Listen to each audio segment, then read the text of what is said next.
जय जिनेंद्र। आज हम एक बहुत अच्छे विषय पर चर्चा करेंगे। संसार में जीव और अजीव दोनों पाए जाते हैं। इनके कितने भेद हैं, इनका लक्षण क्या है, इस सब की चर्चा आज इस पाठशाला में की जाएगी। आप हमें ये बताइए कि इस संसार में कितने प्रकार के पदार्थ हैं? संसार के समस्त पदार्थों को हम दो तरह से जान सकते हैं, जीव और अजीव। जिनमें जानने देखने की शक्ति है, आत्मा है, वो जीव, और जिनमें नहीं है वे अजीव।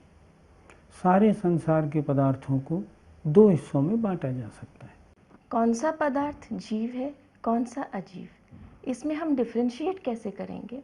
जिसमें जानने देखने की शक्ति है वो जीव है, जिसमें जानने देखने की शक्ति नहीं वो अजीव है। मैं जानता हूँ, देखता हूँ, मैं जीव हूँ। मान ले जानवर कुत्ता है, जानता है, देखता है, इसलिए जीव है। पेड़ है, पेड़ में सेंस है, इसलिए जीव है। लेकिन ये मेज है, चप्पल है, मकान है, दुकान है, कार गाड़ी है, इनमें जानने देखने का सेंस नहीं, इसलिए ये अजीब है। इस तरह हम सेंस और विदाउट सेंस के हिसाब से जीव और अजीब को पहचान सकते हैं। जीव की डेफिनेशन तो हमें समझ में आ गई। अब दर्शक ये जानना चाहेंगे कि जीव कितने प्रकार के होते हैं। जो प्रश्न अभी किया गया सबसे महत्वपूर्ण प्रश्न है। जीव कितने प्रकार के, ये बहुत जानना जरूरी है। जीव दो प्रकार के होते हैं, एक मुक्त जीव और एक संसारी जीव। जो संसार में भ्रमण कर रहे हैं, जैसे हम और आप।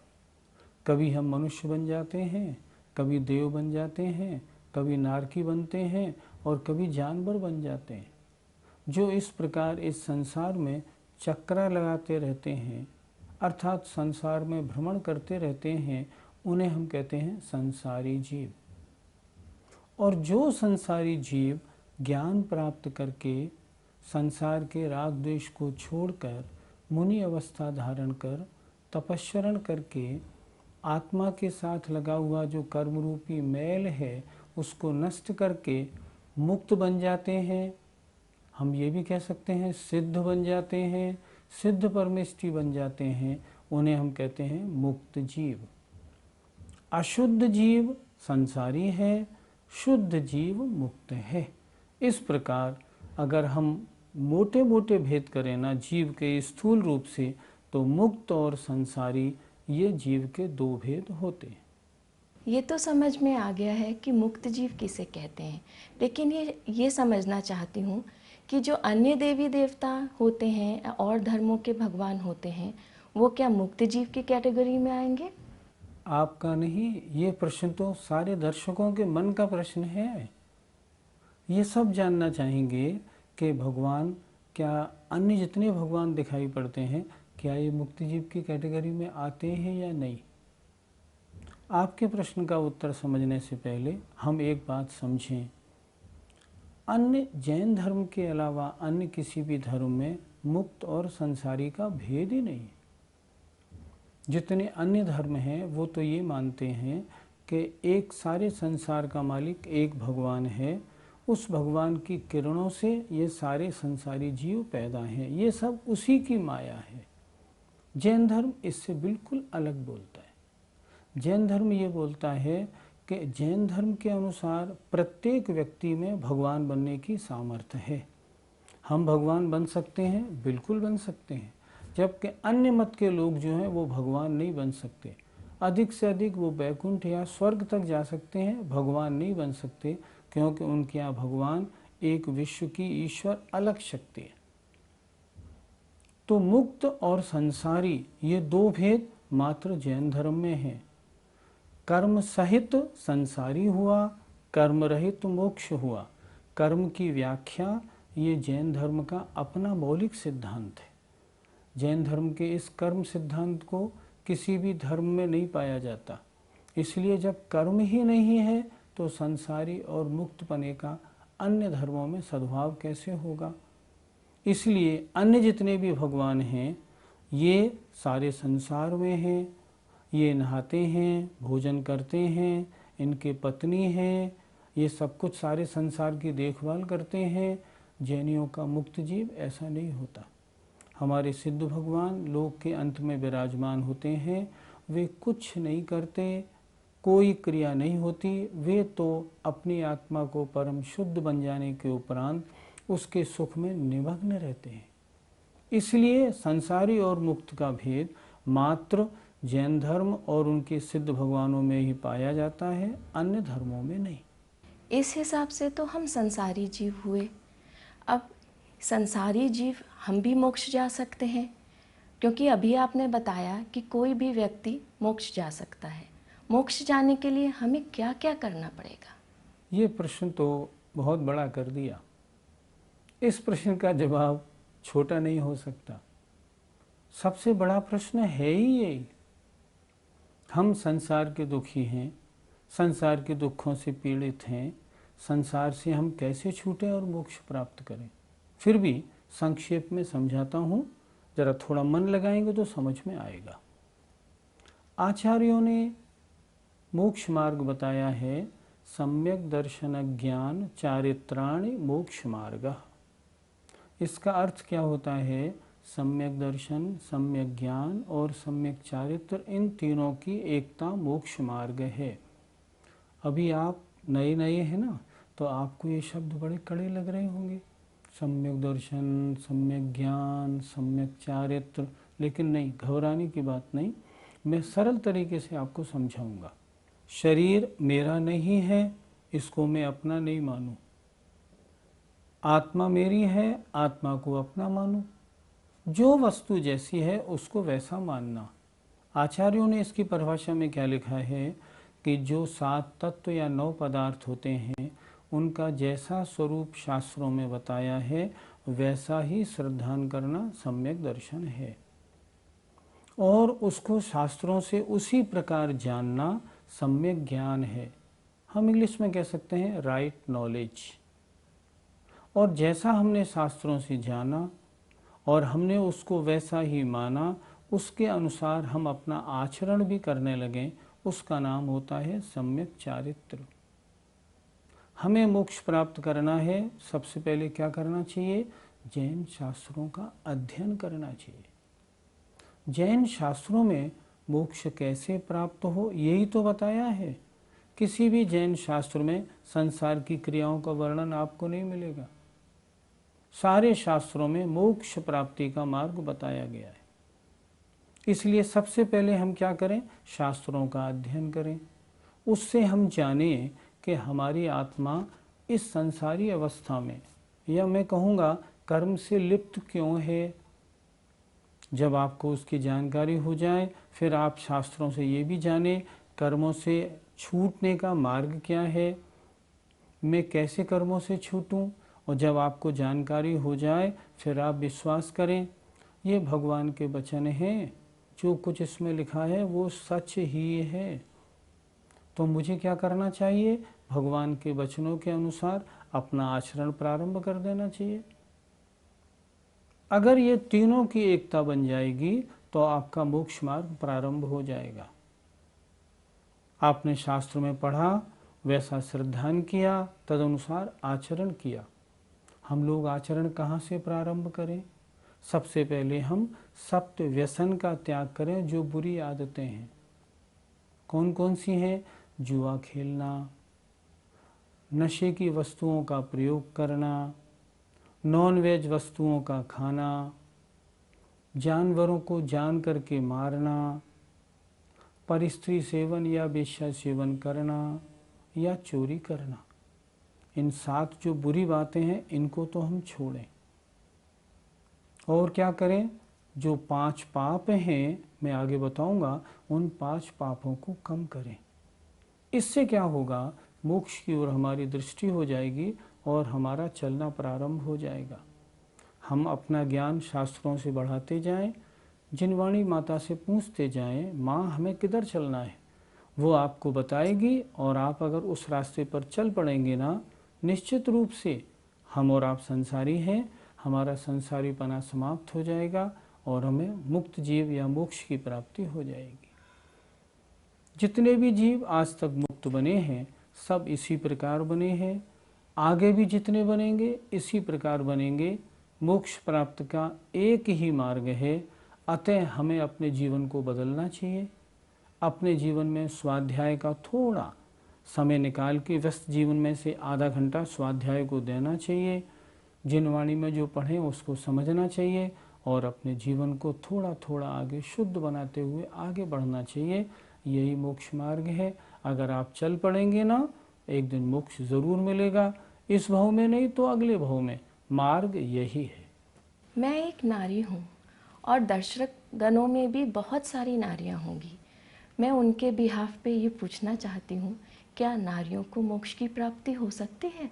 इस समय जैन धर्म के मानने वाले 2 भागों में दिखाई पड़ते हैं, एक दिगंबर और एक श्वेतांबर।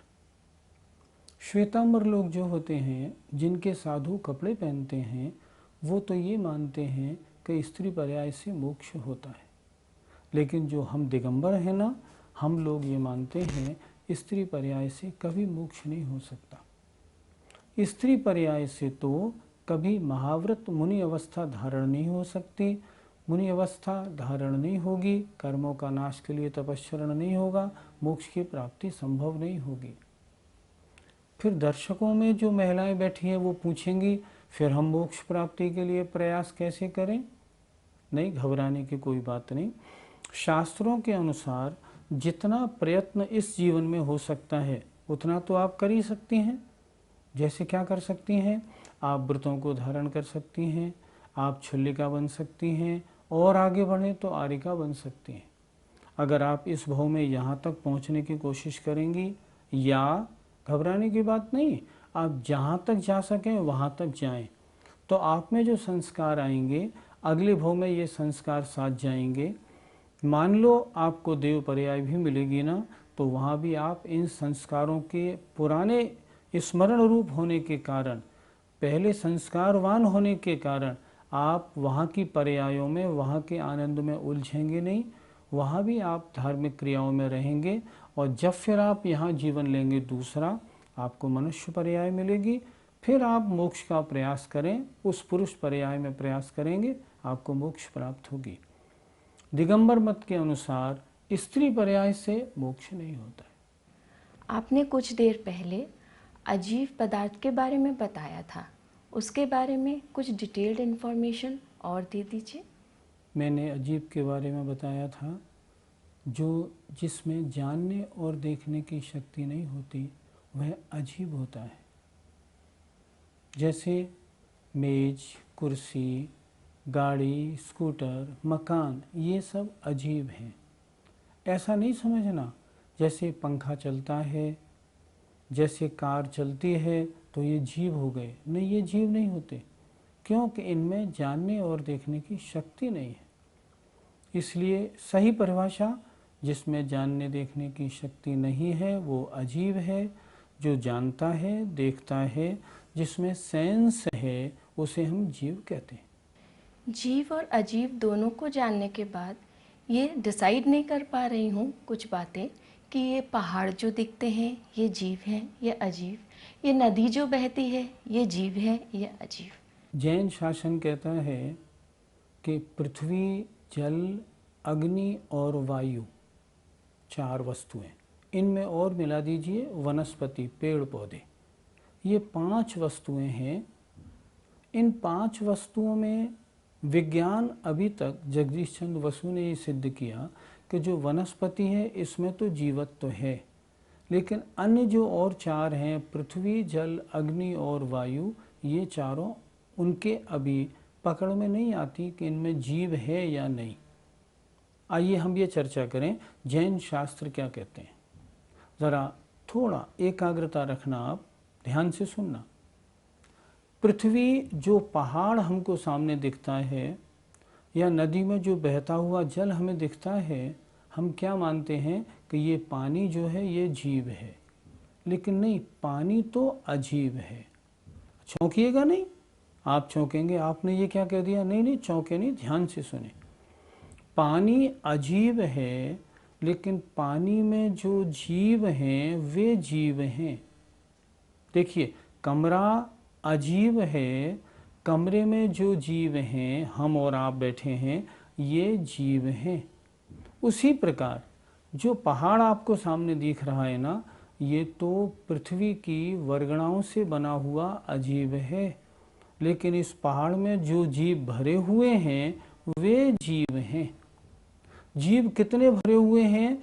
पहाड़ का एक बालू का एक टुकड़ा छोटा सा भी उठा लेंगे, उसमें कितने जीव हैं? बहुत सारे जीव उसमें हैं, क्योंकि पृथ्वी में जो जीव पाए जाते हैं बहुत छोटे होते हैं। पृथ्वी, जल, अग्नि और वायु, ये चारों पुद्गल के पिंड हैं, अजीब हैं, लेकिन इनमें जो जीव पाए जाते हैं वे जीव जीव हैं, और इनमें ये जीव ठसाठस भरे हुए हैं। पानी की नोक पर आपने पानी की एक बूंद उठाई, विज्ञान कहता है इसमें 36,450 जीव हैं, लेकिन 36,450 जीव तो ऐसे हैं जो हमारे आँख से नहीं, हमारी आँख के द्वारा माइक्रोस्कोप से देखने में आते हैं। लेकिन जिन जीवों का शरीर ही जल है वो कैसे देखने में आएंगे? वो देखने में नहीं आते।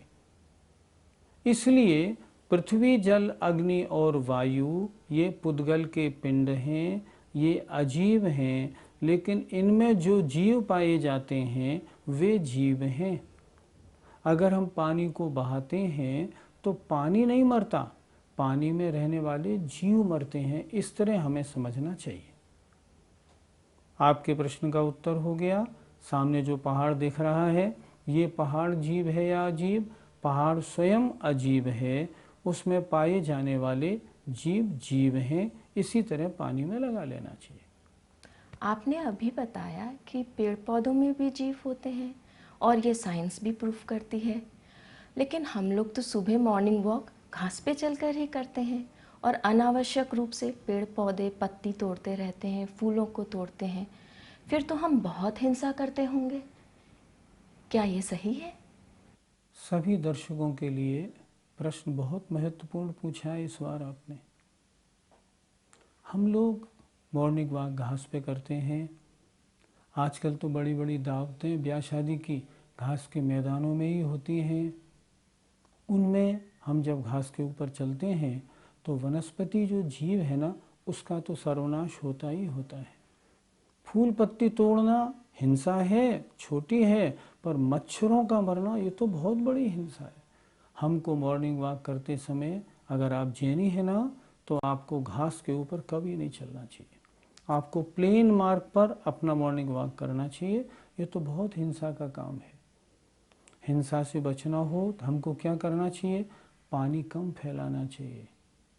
पंखा, हम जानते हैं पंखा चलाने में जीवों की हिंसा होती है, लेकिन फिर भी अनावश्यक पंखा न चलाएं तो कितना अच्छा हो। हम जानते हैं कोई अग्नि या गैस जलाते हैं, गाँव में तो गैस सारी उसी की होती है, कोयले लकड़ी वगैरह की। हम अनावश्यक अगर अग्नि नहीं जलाएं तो कितनी जीवों की हम हिंसा बचा सकते हैं। हम खड़े खड़े फालतू पेड़ पौधे और फूल तोड़ते हैं, उसको तो तोड़ना पहले बंद करें। मतलब जिससे हम बच सकते हैं पहले उस हिंसा से हम बचें। मॉर्निंग वॉक की हिंसा से हमें ज़रूर बचना चाहिए। अगर आप ये कहेंगे लेकिन डॉक्टर तो कहता है इससे आँख में बड़ा फ़ायदा होता है, नहीं नहीं, इस चक्कर में मत पड़िए आप। अगर डॉक्टर कहता है वो तो ठीक, धर्म क्या कहता है कि घास में चलने में बहुत जीवों की हिंसा महान पाप का बंध होता है। इसलिए अगर आप जैनी है ना, ये काम तो आपको छोड़ ही देना चाहिए। मैं अब ये जानना चाहूँगी कि मैं जीव हूँ या अजीब? ये प्रश्न बड़ा मार्मिक है। क्यों मार्मिक है? शास्त्र क्या कहते हैं? जीव दिखाई नहीं पड़ता। अगर मैं जीव हूं तो दिखाई तो पड़ रहा हूं, तो मैं जीव हुआ या अजीब? बड़ा बड़ा मार्मिक प्रश्न है। ध्यान से सुनिए। ये पर्याय जो मेरी पर्याय है ना, ये जीव और अजीब की मिली जुली पर्याय है। शास्त्रों में इस पर्याय को कहा गया है असमान जातीय द्रव्य पर्याय। दो भिन्न भिन्न द्रव्यों की मिली जुली पर्याय। कैसे मालूम पड़े? ऐसे मालूम पड़े, एक व्यक्ति जब तक जिंदा है तब तक उसमें दो चीज़ें हैं, जीव भी है और अजीब शरीर भी है। जब वो मर जाता है तो फिर वो बोलता क्यों नहीं, सुनता क्यों नहीं, देखता क्यों नहीं? इसका कारण है जिसका जानना देखना गुण था ना, वो जीव इसमें से निकल गया। जब तक इस शरीर में आत्मा है, देखने वाली आत्मा है, शरीर देखता नहीं। लेकिन हमारी भ्रांति है, हम क्या मानते हैं? आँख देखती है, लेकिन ऐसी मान्यता गलत है। मान्यता क्या होनी चाहिए? आँख के माध्यम से, आँख मीडियम है, देखने वाला मैं हूँ। मैं का मतलब आत्मा। मैंने कहा ना, इस शरीर में दो चीज़ें हैं, आत्मा और शरीर। शरीर अजीब है, आत्मा जीव है। ये उन दोनों की मिली जुली पर्याय है। तो इस शरीर को हम जीव माने या अजीब? जब तक इसमें आत्मा है तब तक इसको हम जीव मानेंगे। लेकिन मैं आपसे पूछूंगा, ये जो शरीर आपको दिख रहा है ना, क्या ये आप हैं? आपको ये मन में बनाना पड़ेगा, ये मैं नहीं हूँ। इसके अंदर जो जानने देखने वाला तत्व है, मैं तो वह हूँ। ये शरीर तो मुझे कर्म के उदय से मिला है। 70-80 वर्ष की उम्र तक मैं इसमें रहूँगा। ध्यान रखिए, मैं रहूँगा, और जब मेरी आयु समाप्त हो जाएगी मैं दूसरे शरीर में जाके रहने लगूँगा। ये जीव और अजीब की कहानी है। अपने शास्त्रों में दो शब्द सुनने को मिलते हैं, सम्यक्त्व और मिथ्यात्व। सम्यक्त्व संसार से छुड़ाने में कारण है, मिथ्यात्व संसार में घुमाने में कारण है। अगर मैं इस शरीर को अपना स्वरूप मान लूं, ये मैं ही तो हूँ, तो मिथ्या दृष्टि हूँ, संसार में भ्रमण करूँगा।